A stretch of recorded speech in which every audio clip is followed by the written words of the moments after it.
العالمين والصلاة والسلام على أشرف الأنبياء والمرسلين سيدنا ونبينا وحبيبنا وشفيعنا وذخرنا ومولانا محمد وعلى آله وصحبه أجمعين أما بعد. سبحانك لا علم لنا إلا ما علمتنا إنك أنت العليم الحكيم وتب علينا إنك أنت التواب الرحيم ولا حول ولا قوة إلا بالله العلي العظيم أما بعد. Alhamdulillah, kita sama-sama bersyukur kepada Allah Subhanahu wa Ta'ala atas nikmat yang Allah berikan kepada kita semua. Karena tidak ada nikmat yang kita cicipi melainkan semua itu bersumberkan dari Allah Subhanahu wa Ta'ala. Allah berfirman di dalam Al-Quran, wa ma bikum min ni'matin faminallah. Tidak ada nikmat yang kita rasakan melainkan sumbernya itu adalah dari Allah. Wa asbagha 'alaikum ni'amahu zahiratan wa batinah. Sehingga nikmat tersebut yang kita rasakan dan kita sadari semuanya itu adalah dari Allah Subhanahu wa Ta'ala, sehingga tidak ada kewajiban atas setiap hamba yang setiap saatnya selalu diliputi dengan nikmat Allah Subhanahu wa Ta'ala, melainkan adalah untuk selalu bersyukur, berterima kasih kepada Allah. Dan hendaknya kita yang merasakan berbagai macam nikmat yang Allah berikan kepada kita, yaitu untuk tidak mencintai selain Allah Subhanahu wa Ta'ala.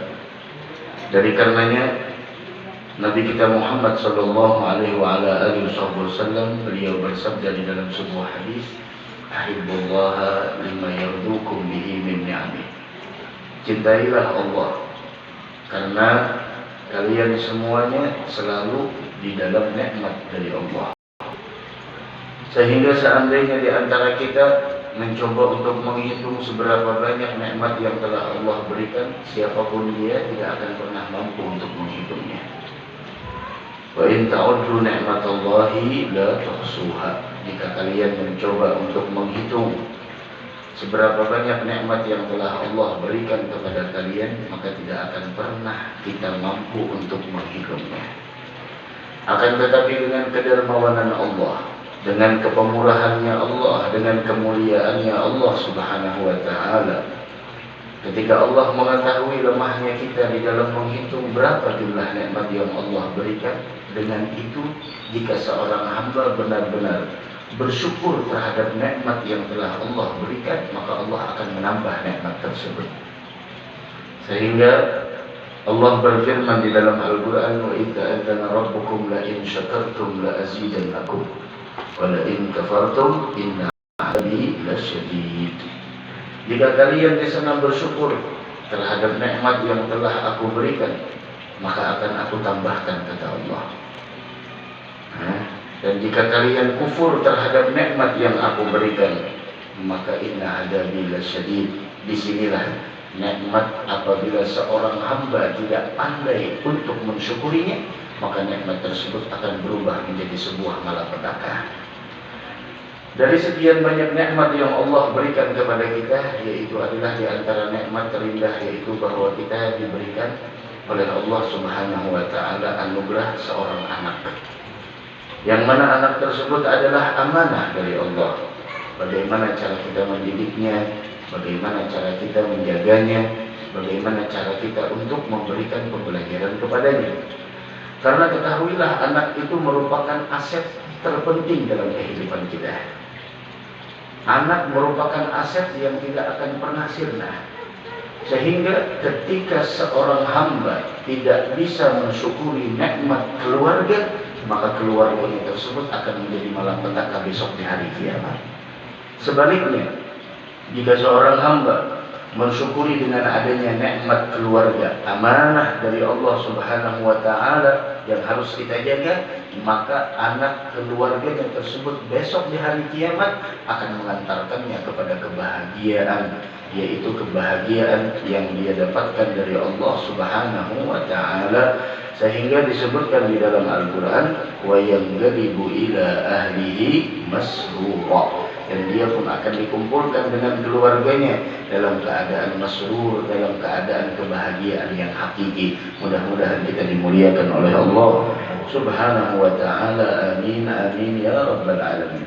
Dari karenanya pentingnya pendidikan terhadap anak ini dikatakan sebagaimana yang disebutkan di dalam kitab Jami'u Bayanil Ilmi wa Fadlih, yaitu bahwasanya man addaba ibnahu saghiran agarrat bihi ainuhu kabira. Siapa orang yang mendidik anaknya ketika berusia muda, artinya siapa orang yang mendidik anaknya di masa kecil, anaknya lagi harus sudah dididik. Akan tetapi ketahuilah, pendidikan anak itu bukanlah dimulai ketika mereka ada di dunia ini. Akan tetapi pendidikan anak itu dimulai ketika dia telah berada di rahim istri kita. Itu sudah dimulai pendidikan. Sehingga Syekh Abdul Qadir Al-Jailani qaddasallahu sirrah, beliau mengatakan seyogianya harus bagi seyogianya setiap pasangan suami istri ketika dia mengetahui istrinya telah mengandung anaknya, maka wajib bagi suami untuk menjaga setiap makanan yang masuk ke dalam perut istrinya tersebut. Jangan sampai istrinya memakan yang syubhat, apalagi yang haram. Karena kita di akhir zaman banyak orang yang mana sudah tidak peduli lagi apakah itu makanannya dari yang syubhat atau yang haram. Dan Rasul telah mengatakan di dalam sebuah hadis 14 abad yang telah silam, sayati zamanun ala ummati, akan datang satu era, kata Nabi Muhammad, terhadap umatku, mereka sudah tidak peduli lagi rezeki tersebut dari mana dia dapatkan, aminal halal aminal haram, apakah dari yang halal atau dari yang haram. Yang penting yang dia pikirkan adalah bagaimana bisa memenuhi keperluan hidupnya. Padahal ketika orang semacam itu, maka orang tersebut akan tertimpa sebuah kebinasaan di atas kebinasaan. Maka dari karenanya Nabi kita Muhammad sallallahu alaihi wasallam beliau mengatakan bahwasanya sayati zamanun ala ummati, akan datang kelak besok di suatu era terhadap umatku, mereka sudah tidak lagi peduli dari mana mereka dapatkan hartanya tersebut. Aminal halal aminal haram, apakah dari sesuatu yang haram ataukah dari sesuatu yang haram. Kalau sudah seperti itu, kata Allah Subhanahu wa taala, kata Nabi Muhammad sallallahu alaihi wasallam, kalau sudah seperti itu, maka Allah Subhanahu wa taala tidak akan pernah peduli di pintu mana orang tersebut dirumuskan ke dalam neraka. Dari karenanya ketika istri kita mengandung, ketika istri kita hamil, jangan sampai kita berikan makanan yang syubhat, apalagi yang haram, karena itu sangat berpengaruh di dalam pribadi anak-anak kita nantinya.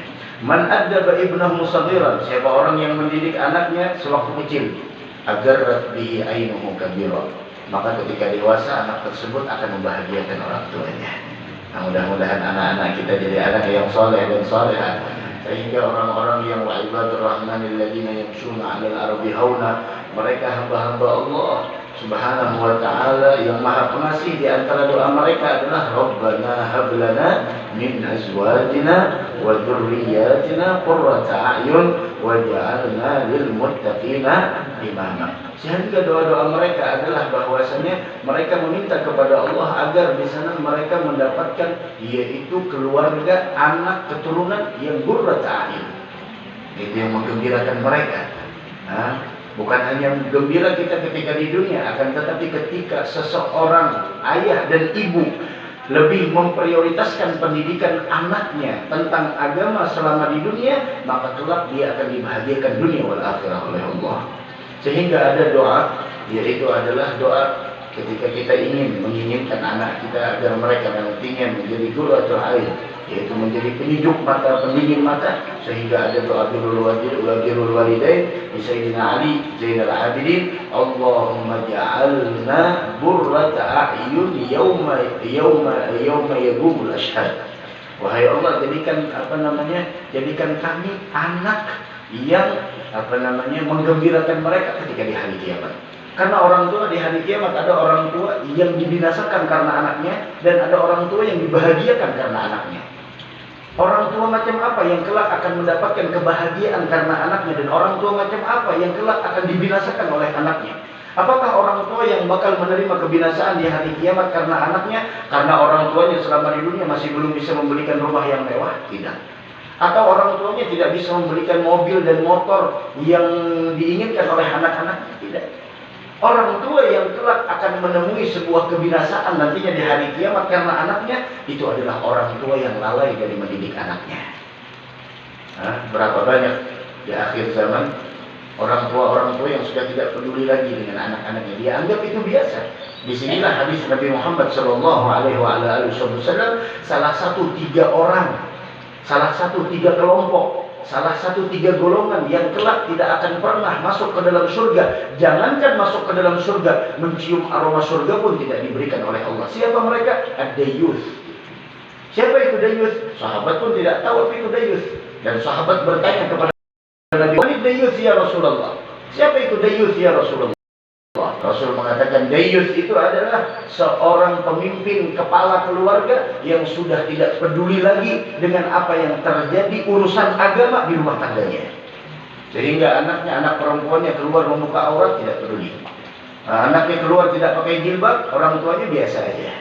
Anak-anaknya tiap malam pulang ke rumahnya sampai jam 2. Kadang-kadang tahu di mana anaknya nongkrong dengan siapa, duduk dengan siapa. Tidak pernah peduli, tidak pernah menanyakan kepada anaknya, "Nah, sudah subuh apa belum? Jam berapa subuhnya? Sholat duha sudah dikerjakan apa belum? Sebelum tidur sudah sholat witir apa belum?" Tidak ada lagi kepedulian terhadap anak-anaknya urusan agama. Sehingga orang tua semacam itu, kepala keluarga semacam itu adalah termasuk orang yang dayyus, kata Nabi Muhammad, orang yang tidak akan pernah masuk ke dalam surga. Jangankan masuk ke dalam surga, mencium aroma surga yang harumnya tercium 500 tahun perjalanan tidak diizinkan oleh Allah Subhanahu wa taala. Berapa banyak di akhir zaman orang-orang tua yang sudah tidak peduli lagi dengan anak dan istrinya. Seorang suami tidak peduli lagi dengan istrinya, mau dia pakaian seperti apa, sudah tidak peduli lagi. Anak-anaknya mau jalan dengan siapa, dia ngumpul dengan siapa, duduknya di mana, nongkrongnya di mana, sudah tidak peduli lagi. Bukankah di sana Allah telah berfirman di dalam Al-Qur'an, "Ya ayyuhalladzina amanu qu anfusakum wa ahlikum." Wahai orang-orang yang beriman, kata Allah Subhanahu wa taala, "Qu anfusakum wa ahlikum nara." Wahai orang-orang yang beriman, qu anfusakum wa ahlikum nara. Al-Imam Al-Baghawi di dalam kitab tafsirnya Ma'alimut Tanzil, beliau mengatakan di sana menukil dari Atha an Ibnu Abbas radhiyallahu taala anhu, Abdullah bin Abbas, terjemahan Al-Qur'an Hibrul Ummah, beliau mengatakan yang dimaksud dengan qu anfusakum ini perintah dari Allah. Wahai orang yang beriman, jagalah diri kalian dari api neraka. Jangan sampai ini kita hidup di dunia, jangan sampai perbuatan kita menjerumuskan kita ke dalam neraka. Ingat, ada kehidupan yang abadi setelah kehidupan yang sementara. Semuanya tidak ada yang abadi. Siapapun yang hidup di dunia ini, sekaya apapun dia, sepintar apapun orangnya, bagaimanapun dia hidup di dunia, isma syi'ta fa innaka mayyit. Hiduplah sesukamu, kematian akan menjemputmu. Kemanapun kita pergi, bagaimanapun kita jaga kesehatan, bagaimanapun kita olahraganya, ingat, kemanapun kita pergi, kematian ada di hadapan kita. Jadi karena ada kehidupan yang abadi setelah kehidupan yang sementara, maka syariat mengatur kita. Lihat, qu anfusakum. Sayangi diri kalian, jaga diri kalian. Bagaimana cara menjaganya? Abdullah bin Abbas mengatakan, bil intihai amma nahakumullahu ta'ala anhu wal amali bi ta'atih. Dengan cara kalian menjauhi segala apa yang dilarang oleh Allah. Apapun yang dilarang oleh syariat, yang dibawa oleh Nabi Muhammad, jauhi. Kita mulai dari diri kita, rumah tangga kita. Kita awali itu semua. Apa yang dilarang, dan itu semua kita tidak akan pernah tahu apa yang dilarang oleh Allah, melainkan ketika kita hadir di majelis ilmu agama. Sehingga benar kata Nabi Muhammad, "Man salaka tariqan yaltamisu fihi ilman." Siapa orang yang menempuh suatu jalan untuk mencari ilmu, akan tetapi bukan hanya sekedar ilmu yang diamalkan, maka Allah mudahkan baginya jalan untuk menuju surganya Allah. Mudah-mudahan kita termasuk orang yang calon penghuni surga insyaallah. Amin ya rabbal alamin. Bu anfusakum. Kemudian yang di samping itu bil intiha amma nahakumullahu anhu wal amali bi ta'atih. Kemudian cara menjaga diri dari siksa api neraka dengan mengamalkan segala apa yang diperintahkan Allah. Udah, apa yang diperintahkan Allah amalkan. Nah, itu untuk diri kita. Sekarang bukan hanya diri kita. Banyak orang di akhir zaman kalau sudah orang tuanya ke majelis sudah tidak tahu lagi anaknya dengan siapa jalan, anaknya dengan siapa nongkrong, anaknya dengan siapa kumpul. Orang tuanya di majelis ilmu, tapi anaknya di mana? Ini yang harus kita perhatikan. Qu anfusakum, karena kewajiban bukan hanya diri kita. Ketika kita menikah, mempunyai seorang pasangan, kemudian diberikan sebuah amanah dari Allah, yaitu anak. Wa ahlikum nar, jaga semuanya, diri kalian, keluarga kalian, anggota keluarga kalian dari siksa api neraka. Bagaimana cara menjaga anggota keluarga kita, anak kita, istri kita, agar mereka jangan sampai terjerumus ke dalam neraka? Maka dikatakan di sana muruhum bil khair. Perintahkan anak dan istri kita untuk melakukan kebaikan. Perintahkan. Dan anak tersebut tidak mungkin di sana dia mampu untuk melakukan kebaikan terkecuali kita sebagai orang tua, yaitu memberikan contoh terlebih dahulu kepada kita, kepada mereka. Wabil khusus seorang ibu yang dikatakan madrasatul aulad. Ibu adalah madrasah pertama bagi anak-anaknya. Jangan sampai wanita-wanita kita di akhir zaman hanya sibuk dengan penampilan, hanya sibuk dengan jilbab apa yang mahal, kemudian abaya apa yang harganya selangit, kemudian apa yang viral, apa yang lagi tren. Bukan hanya itu, akan tetapi bagaimana cara mendidik anak-anak kita. Karena kesuksesan seorang anak tidak pernah lepas dari peran seorang ibu yang mendidik di dalamnya. Qu anfusakum wa ahlikum muruhum bil khair. Perintahkan mereka kepada kebaikan. Ada di akhir zaman orang tua, seandainya ada orang tua di akhir zaman yang mencontohkan anaknya sholat duha, maka rumah tangga tersebut rumah tangga yang penuh barokah. Orang tua yang mencontohkan anaknya sholat witir sebelum tidur, ini pesan Nabi Muhammad. Wudhu sebelum tidur, ini pesan Nabi Muhammad. Kemudian lagi di sana Al-Quran, adakah kita hari ini udah berapa lembar baca Al-Quran? Kalau kita jujur dengan anak-anak kita, dengan diri kita sendiri, ini ada mushaf, ini ada HP. Kira-kira lebih banyak membuka mana anak kita? Apakah mushaf ataupun handphone? Itu kita jujur. Kenapa anak kita terbiasa dengan handphone? Ya karena memang kita yang mencontohkan di rumah tangga. Kalau tidak handphone, televisi yang mereka lihat. Kalau untuk ilmu agama, muruhum bil khair. Perintahkan mereka untuk melakukan kebaikan. Al-Quran adalah salah satu kewajiban bagi setiap orang tua untuk mengajarkan kepada anak-anaknya. Muruhum bil khair wanhauhum 'anil syarr, dan larang mereka dari sebuah kemaksiatan. Ajarkan kepada mereka, anak, ini sebuah kemaksiatan, ini sebuah hal yang tidak baik, dan anak kita tidak akan pernah mampu untuk melakukan hal itu kecuali dari orang tua yang membiasakan mereka dan mendidik mereka serta membawa mereka ke tempat-tempat yang mulia. Wah, anehnya kita di akhir zaman kalau untuk urusan majelis taklim, maka majelis jarang. Jadi kalau sudah kita liburan, yuk kita camping, yuk kita rekreasi, yuk kita ini, yuk kita ini, yuk kita itu, jalan ke pasar dan lain sebagainya. Masya Allah, dibawa semuanya. Semua orang di rumah dibawa, tapi kalau urusan majelis ini, udah kita live streaming aja asal. Halas. Ini di akhir zaman terjadi fakta. Bagaimana kita mungkin untuk menjadikan anak kita mulia kalau tidak kita awali dari diri kita? Sering belum sampaikan. Kita lihat orang-orang mulia di luar sana, orang-orang yang soleh di luar sana, ulama kita yang telah meninggalkan kita, baik yang ada di Banjarmasin ataupun yang di luar negeri sana.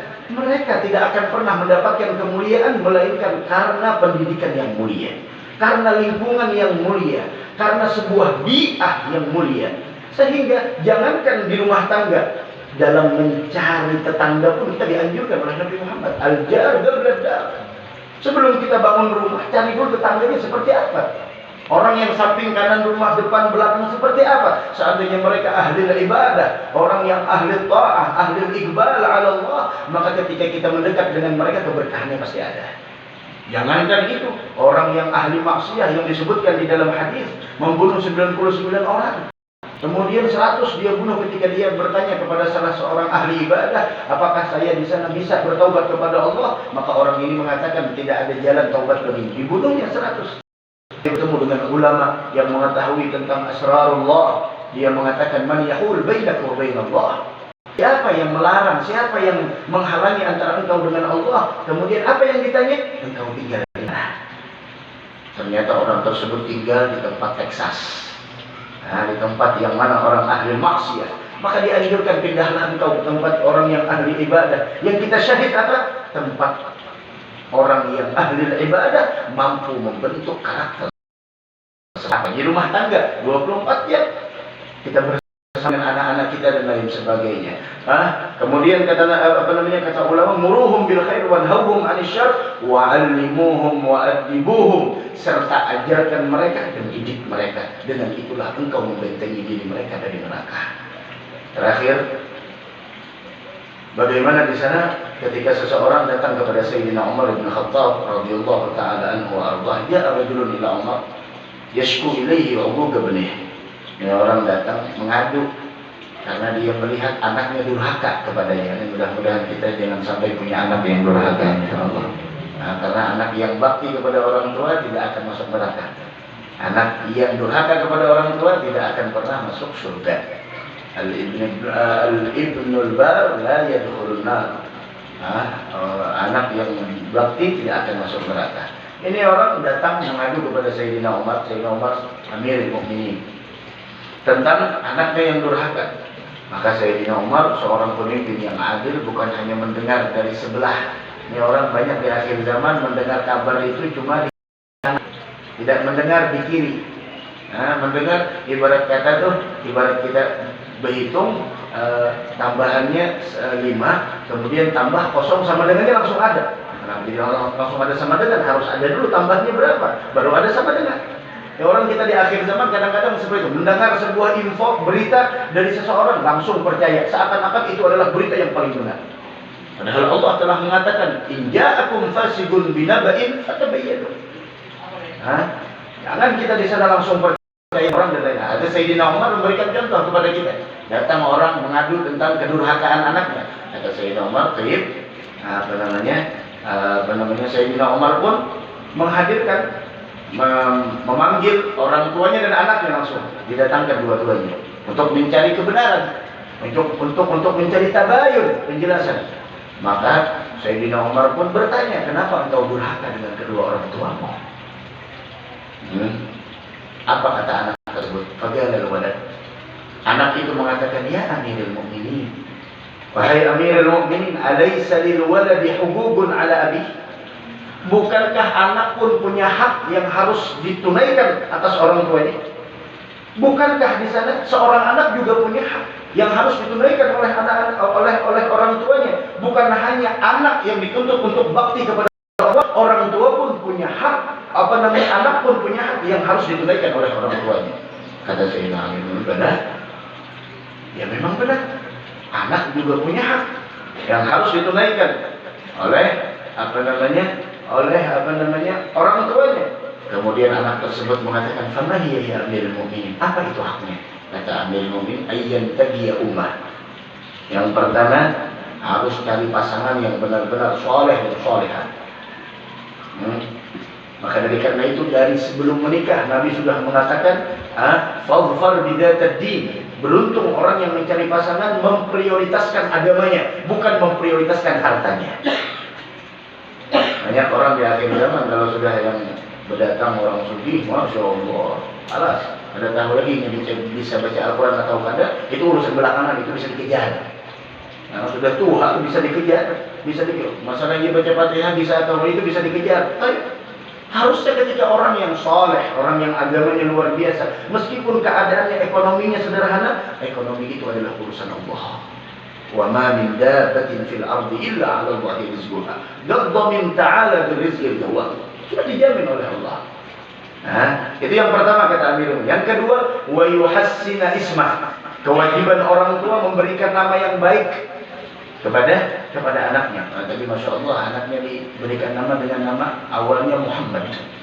Ada disebutkan di dalam kitab karya Al-Imam Syekh Yusuf bin Ismail An-Nabhani bahwasanya setiap orang yang bernama Muhammad atau Ahmad itu tidak akan pernah ditelantarkan Allah. Apalagi di negeri akhirat, Allah bersumpah atas zatnya tidak akan pernah menyiksa orang yang bernamakan Muhammad atau Ahmad. Bahkan setiap orang yang bernamakan Ahmad atau Muhammad, maka setiap rumah ada seorang bayi yang bernama Muhammad atau Ahmad, maka setiap saatnya rumah tersebut dikunjungi oleh para malaikat.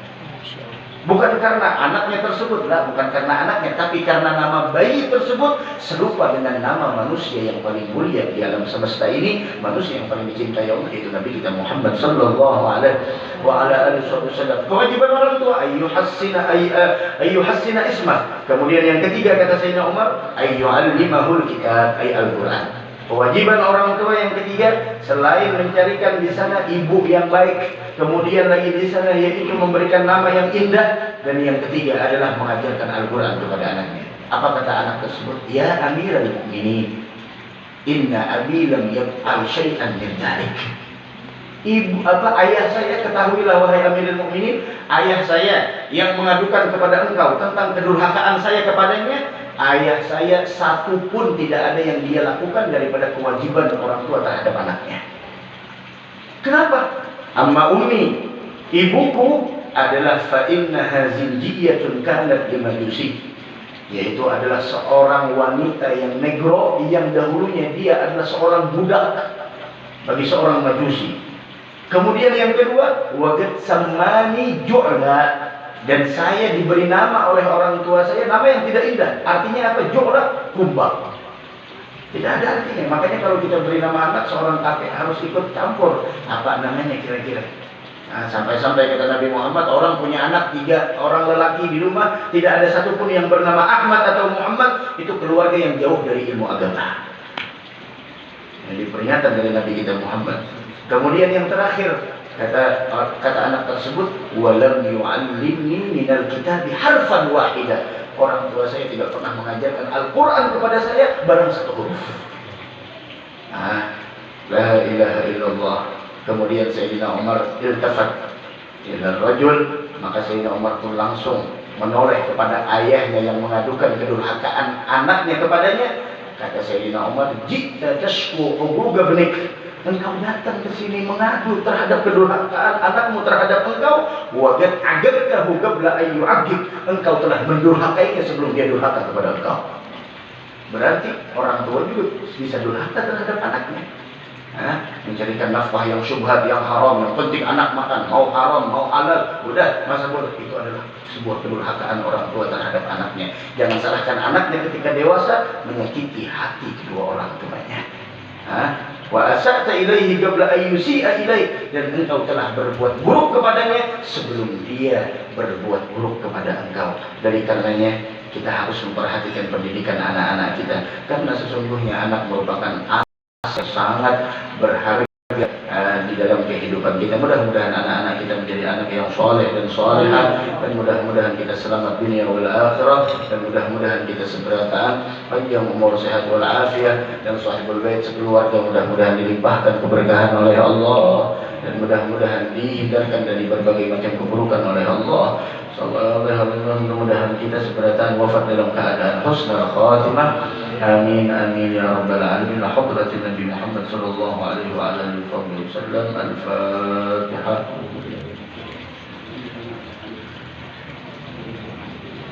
Ya amin amin ya Allah ya rabbal alamin. Bismillahirrahmanirrahim. Alhamdulillahi rabbil alamin. صلى وسلم على سيدنا مولانا محمد وعلى اله وصحبه اجمعين. اللهم بارك لنا في اولادنا وازواجنا وذرياتنا ولا تضرهم، ووفقنا واياهم لطاعتك وارزقنا برهم. ربنا هب لنا من ازواجنا وذرياتنا قرة اعين واجعلنا للمتقين اماما.